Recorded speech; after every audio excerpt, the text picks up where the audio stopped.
Praise the Lord. கர்த்தருடைய பரிசுத்த நாமம் மகிமைப்படுவதாக. பாருங்க, கிறிஸ்மஸ் காலங்களில் நம்ம டிசம்பர் மாதம் சொன்னாலே ஒரு சந்தோஷமான மாதமாக இருந்தாலும் பலவிதமான இந்த உலகத்தில் பலவிதமான நெருக்கங்கள் உண்டாகி கொண்டிருக்கு. பல நாடுகளில் இன்னைக்கு யுத்தங்கள். அந்த நேற்றைய தினத்தில் ஒரு வீடியோவை பார்த்தேன். இஸ்ரேல் தேசத்தில் முதலாக 3 வருடங்கள் தாண்டி கிறிஸ்மஸ் பெத்லகேமில் செலிப்ரேஷன் பண்ணும்போது நிறைய பிள்ளைங்க, சிறு பிள்ளைங்க, பெரியவங்கெல்லாம் சொல்கிறாங்க, நம்முடைய தேசத்தில் சமாதானம் இல்லாமல், சந்தோஷம் இல்லாமல், செலிப்ரேஷன் இல்லாமல் பல வருடங்கள் ஆகிவிட்டது சொல்லி வருத்தத்தோடு சொன்னாங்க. இந்த நாள் தான் நாங்கள் இந்த கிறிஸ்து பிறப்பு நாட்களில் நாங்கள் கொஞ்சம் சந்தோஷத்தை அனுபவித்திருக்கிறோம் என்று சொல்லும்போது உண்மையாகவே வேதனையாக இருந்தது.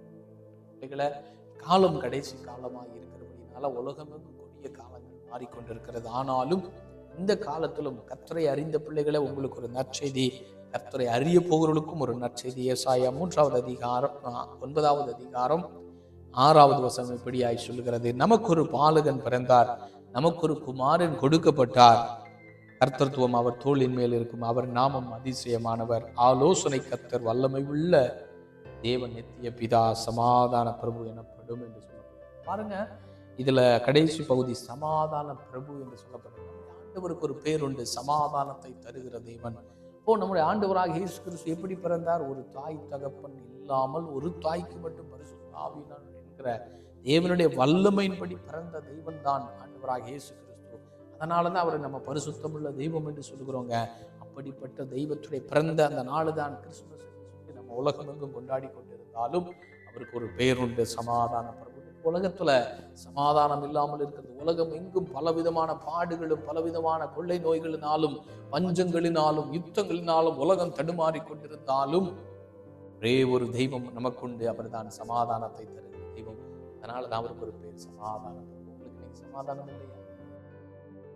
இப்ப பசங்களுக்கு இன்னைக்கு சமாதானம் இல்லைங்க.